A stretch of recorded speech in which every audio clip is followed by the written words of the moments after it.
what were we talking about on Friday? Anybody recall?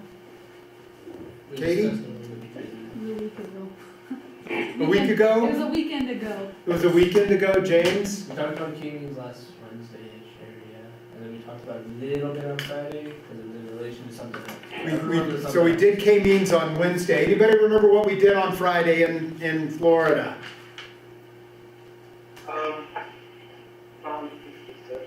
We were gonna do clustering.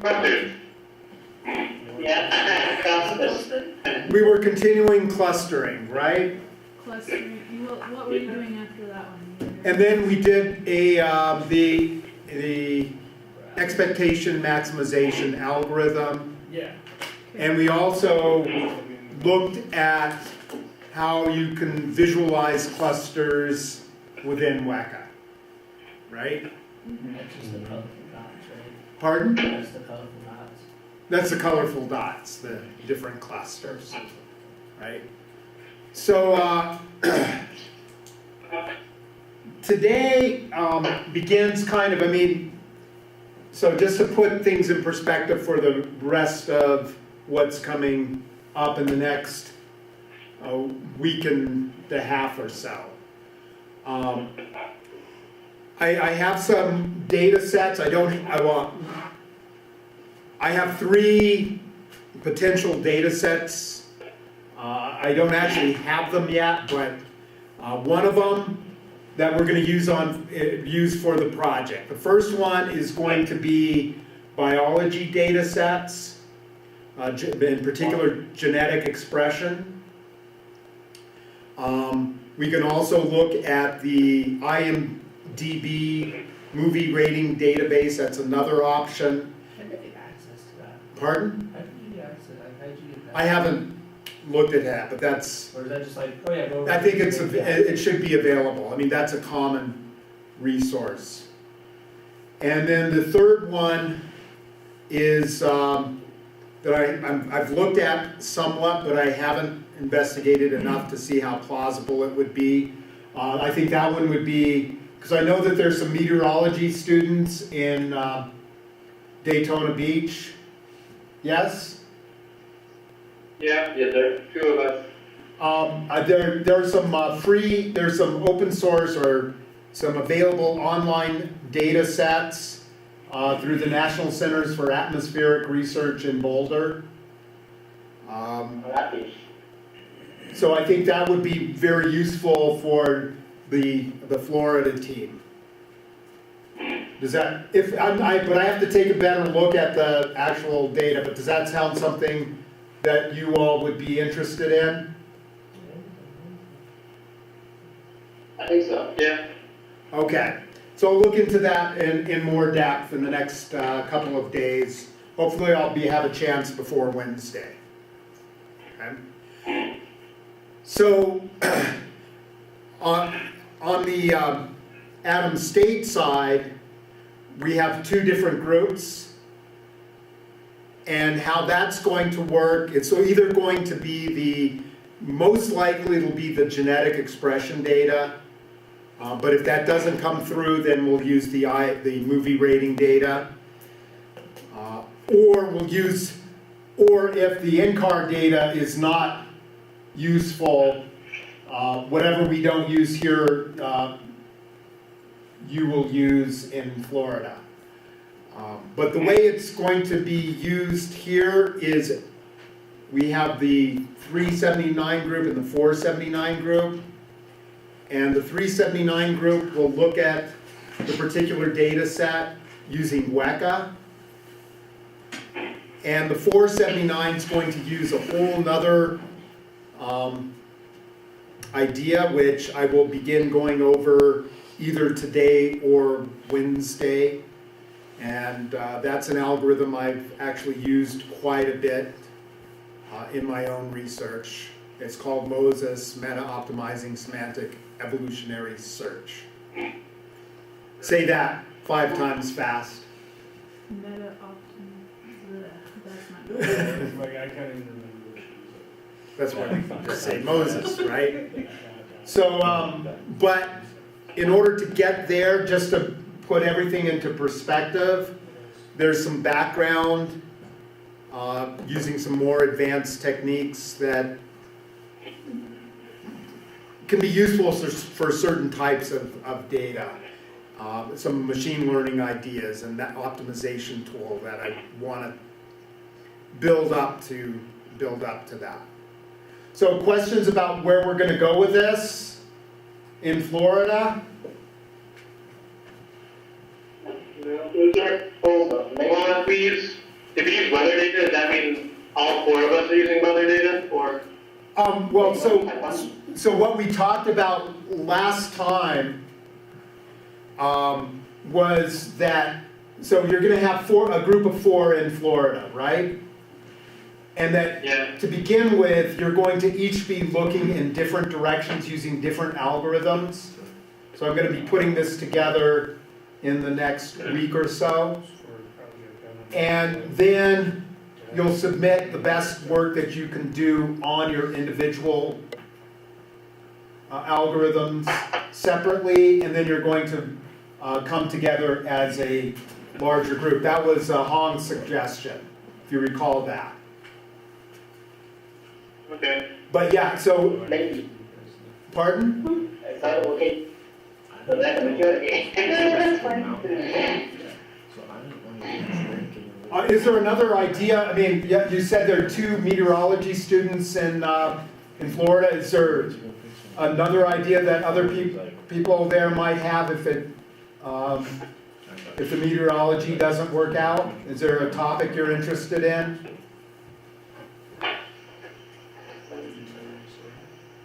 The topic is the data set. Besides the it's not. I feel like real estate too. You can do real estate, okay. Is it real estate? It's not going on way. The next time. Okay, that gives some ideas. So should we begin? Yeah. Okay. Questions, is that pretty clear? So here, the 379, as I said, will do the same thing, 4 different algorithms individually, and then you come together at the end. The 479, there is only one algorithm, but it is going to be considerably more work. So I'm going to be guiding you through that in the early stages. So. And what data did you say we were maybe gonna use? Movie ratings or? Biology, data sets, genetic expression. Yeah.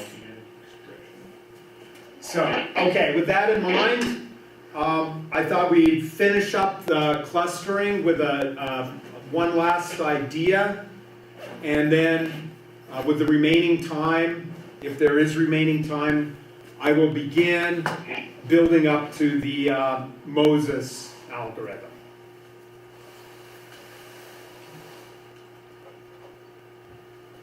So we were in this. We went through expectation maximization.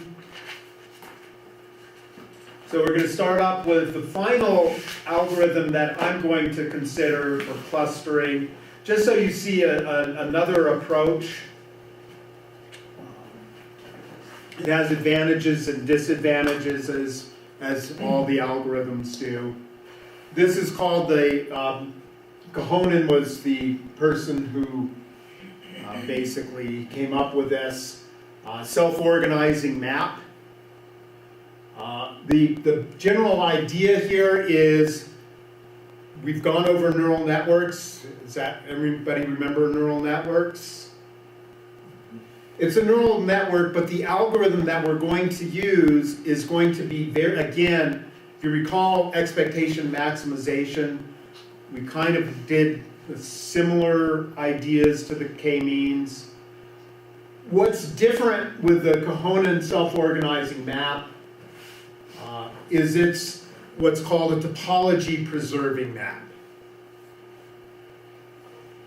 And what that means is that it's a neural network, and those nodes that are close to each other, the interactions between them are going to be stronger, are going to behave differently than between nodes that are farther away. So what we're going to do is we're going to train the neural network so that it treats nearby outputs nearby outputs are going to correspond to nearby inputs. So if you're nearby, the network's going to be trained to give outputs that are also close by. So you can look at a visualization of relationships here. So here's an example. This was a self-organizing map cluster for a Los Angeles Times document. And you notice here you've got clusters, kind of a sports cluster up in the upper left. So that's just how things ended up forming. You have financial clusters down at the bottom. Metropolitan kind of is an interesting weaves around, but a contiguous section, and then entertainment off to the left. So that's a way to visualizing the relationships in a self-organizing map. The similarity to the k-means is in the actual algorithms. If you recall, k-means was the idea of the centroids, right? And you initialized clusters using a centroid, a center of mass. Say you have 5 clusters, you initialize randomly 5 centers of mass, and then cluster around those centers, those centroids. You'd select each object, assign it to a centroid, and then you'd update your centroids.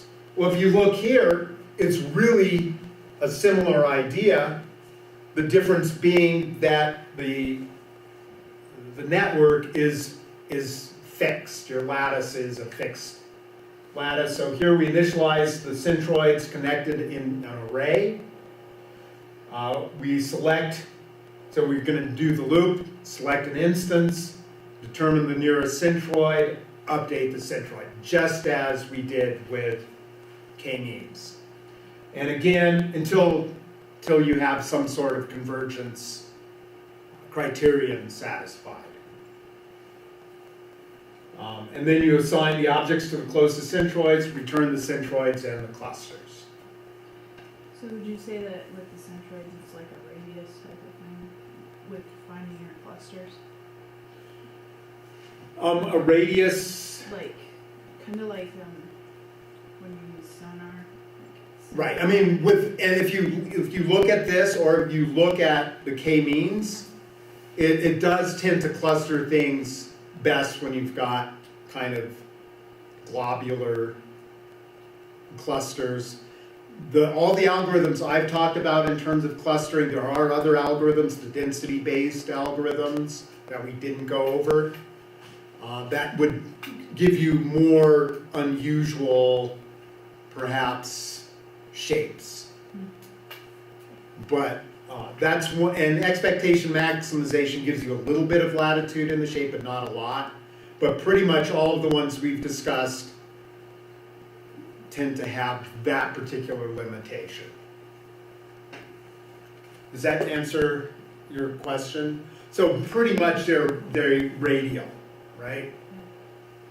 So why would you use self-organizing maps? Well, if you want to really enforce neighborhood relations, so you kind of have preset, you want to have all your ideas that are closely together or nearby, and conceptually you might want those to be nearby in your space conceptually, clustered together. The results are fairly easy to understand, and it works fairly well.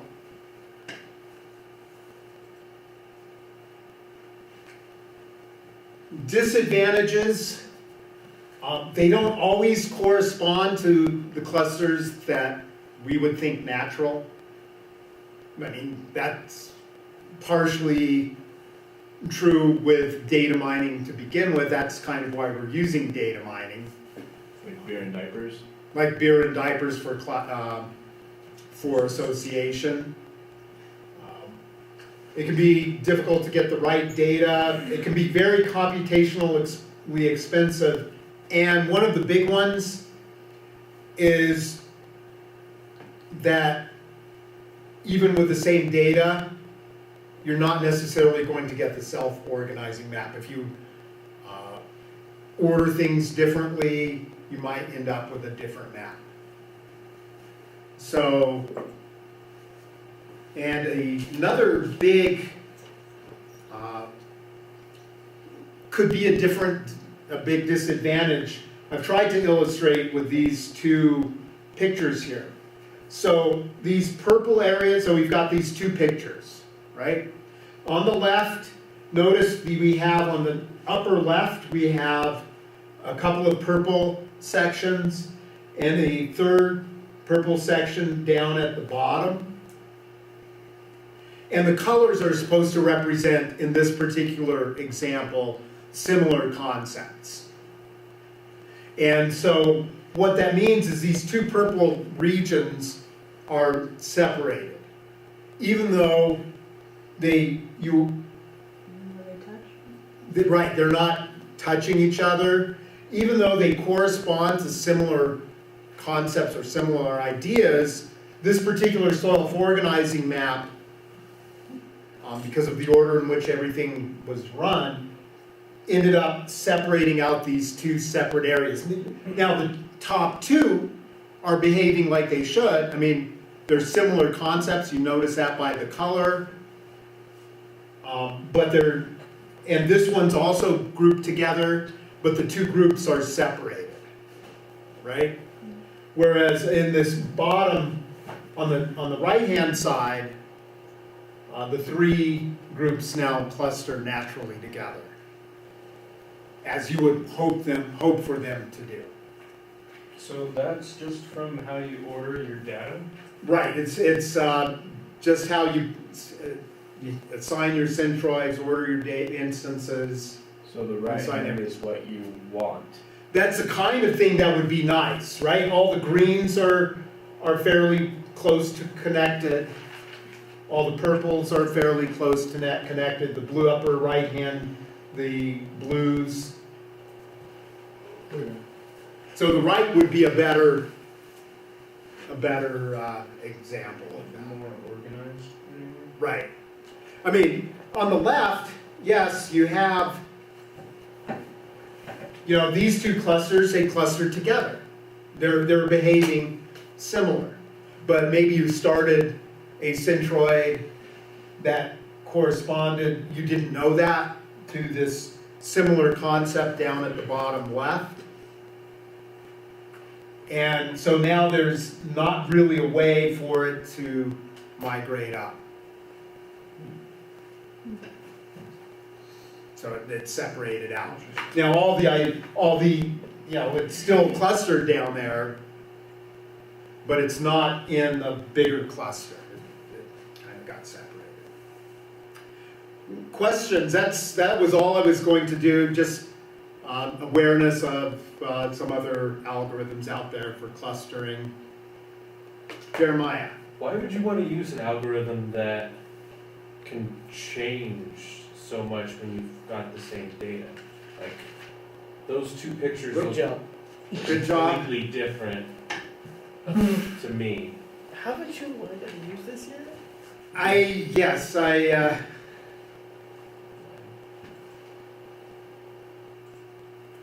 were you saying something? Yeah, I wasn't. sorry about that.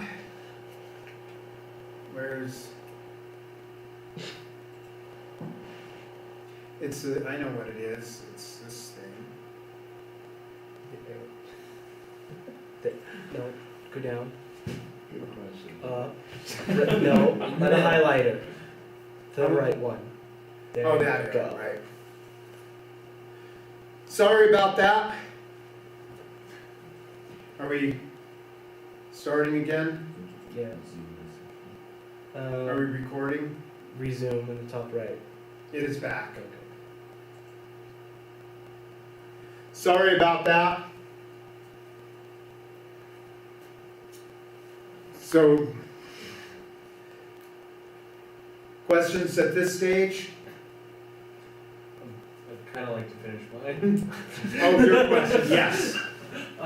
Why would we use an algorithm that, given the same data set, can give you two different outputs? Because there's a cluster up the top left-hand corner of that left one that doesn't exist in that right one at all.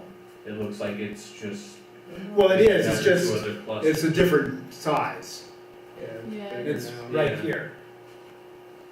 Well, so, I mean, even if you think about k-means, Mhm. those centroids are random. And that's also not necessarily always going to give you the same clusters. But I guess I just assumed with K means that eventually, if you run through it enough times, it's going to get to the point where, Sometimes, looks similar. sometimes. okay. Expectation maximization. There's, again, that's using probabilistic. It's not a deterministic algorithm.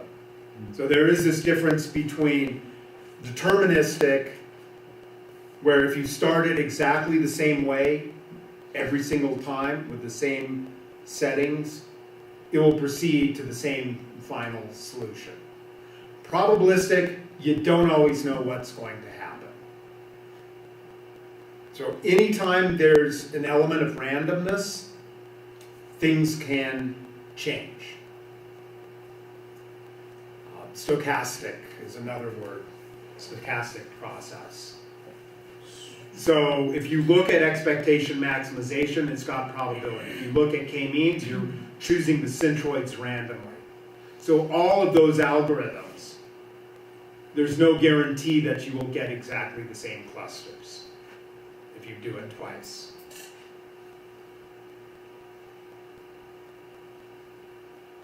So Fair do you- enough. Do you wanna run it a bunch of different times then? Well, I mean, even when we ran, when you did your experimentation, Yeah. part of the reason that you're doing multiple runs is to get averages for the different runs. Even though the data is the same, I would notice on the same runs that when I would look at Katie's in the first part of the quiz, if you recall that you sometimes, that the average for Katie's J48 with 5 runs and 5 folds would be different from slightly different. Not statistically different, but slightly different from the results that James provided. Okay. Okay? And you're trying to minimize those results by averaging. Those differences. So the statistical difference is what matters. Statistical difference is what matters, which is what I was trying to reinforce on that quiz. Right. So just because you saw a difference, and that's why when I looked at them and I've started comparing, and I'm still working on it, everybody's best algorithm, I would choose I would run them side by side to, even though the numbers came out differently, that may or may not indicate that it's a statistical difference until I actually do the comparisons. So for something like this, we'd want an average of multiple runs. But Well, then- so with self-organizing maps, you're kind of trying to put in a bit of more organization into into your clusters, so that the clusters themselves, if this cluster, so if you think of k-means, right? So you've got, say, these green clusters on the left. Well, in some sense, the clusters themselves are close to each other, whatever the closeness metric is that we're using. Whereas the cluster, the purple cluster is actually, you could think of as far away from the green cluster.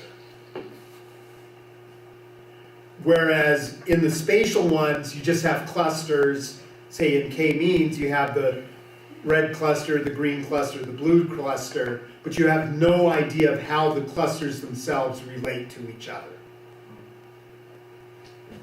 Does that, so an advantage of say a self-organizing map is the cluster, it's giving you information about how the clusters themselves relate to each other. Okay. So we could compare two runs and they could be statistically different? Well, what you end up, I mean, it's not that they're statistically different. Okay. So let's look at these two. I just wanna, I wasn't gonna go over this in this long, but these are good questions. See, these purple are meant to be conceptually similar. So those might all be mammals, as an example. Okay. But now here you might have felines and canines, or maybe even this other purple might be, Wolves. well, that would be a canine, right? Well, I think they separate them. You can do like aquatic mammals, like Right. whales. So maybe these two darker purple correspond to felines and canines, right? Because the color's giving you that information. And maybe this lighter purple up in the top left is meant to be the aquatic mammals like whales, right? So those three are conceptually similar concepts. But spatially, this map isn't showing them as close. They're showing it close through the color. Interesting.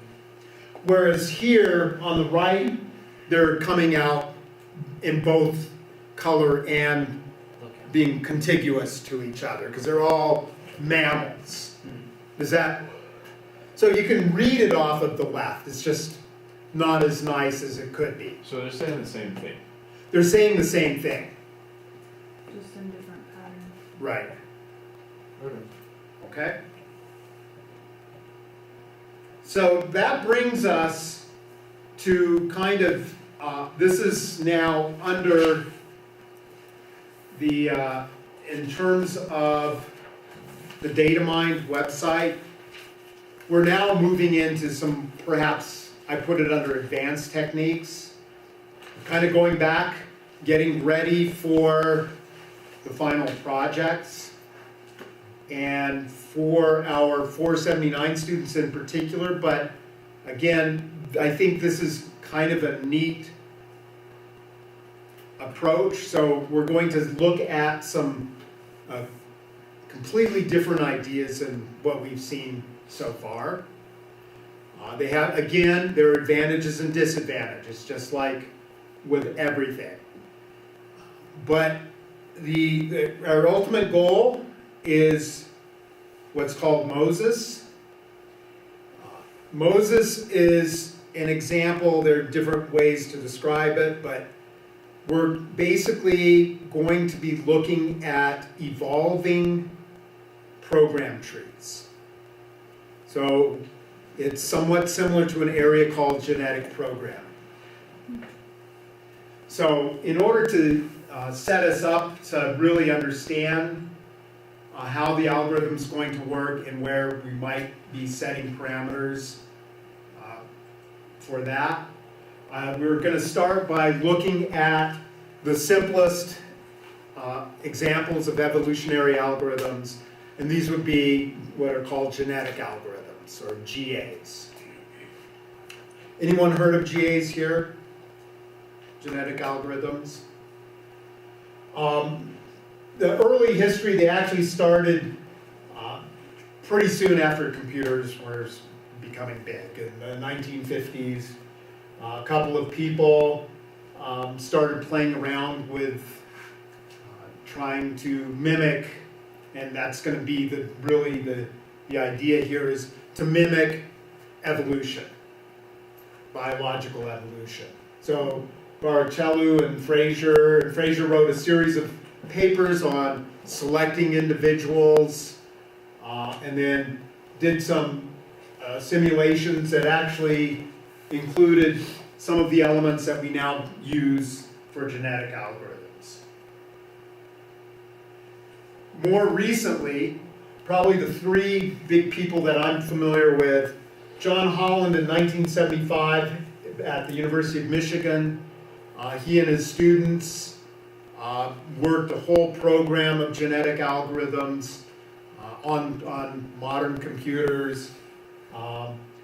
David Goldberg, there's kind of an interesting story I could tell. I've never met the person, but he kind of had a seminal paper in 1989 on using genetic algorithms in search optimization and machine learning.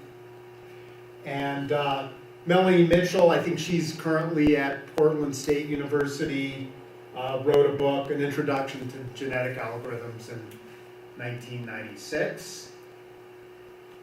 So that's kind of a historical background. So what are they and how do they work?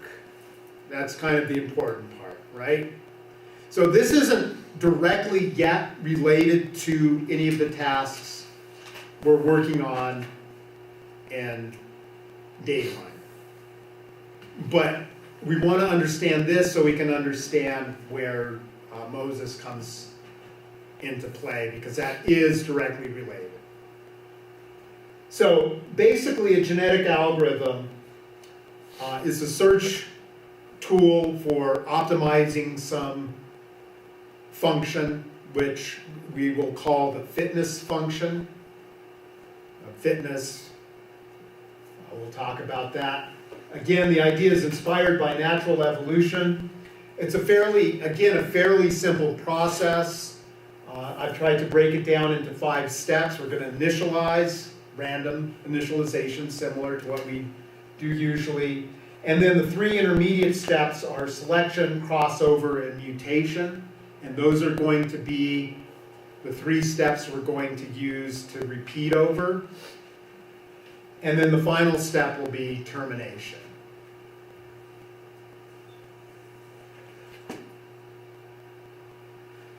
So to show exactly how it works, I'm going to go over we're going to go by hand through a very simple example. Okay? The function we want to here maximize is the simple function quadratic. We can do this, right? We know how that's done. F of x is 20x minus x squared. Okay? So we want to maximize that, and I restricted the numbers that we're going to work with to the numbers 0 to 15, just because it makes it easy for the example. We're going to be looking at, this way, 4 bits of data. Because we're actually going to be working, the algorithm's going to work on the individual bits of data that we work with. Okay. So there's the function. You plot it. We see, the maximum is 100 when x is 10. Right? Sure. Right. Okay. So that's pretty straightforward. So why would we do this? Well, I'm going to go through that. This is a toy example just to show how the process works. So So here's our initialization. I chose 10 random numbers between 0 and 15. Okay. And to notice, I've kind of paired them up too. So there's actually 5 pairs. So we have 13, which I wrote the base 2 byte, the binary in parentheses, and 1. And again, the binaries in the parentheses. So there's our 15 initial points. So that's the initialization step. Pardon? Did I get it wrong? You said 15 initial points. 16 initial points. No, 10 initial points, Okay. 5 pairs. Yeah. Every individual had one of 16 Yeah. possible values, or 16 possible bit strings. So we're going to be working on the bit strings. But the first thing we're going to do in our loop is we're always going to select new populations. Okay? And actually, so the first thing we're going to do is we're going to calculate the fitness of each of the individuals in the gene pool. Okay, they're not paired up yet, but right now we're calculating the fitness of each individual in the gene pool. And we do that by calculating the fitness function for each value, which I did here. F of 13 is 91 and so on. F of 10 is 100. And we're going to sum all of those fitnesses together to get the total fitness so that we can turn those fitness values into probabilities. And then this is going to be the key. We're going to choose individuals to reproduce based on their fitness. And we'll What happened to often, F of 10?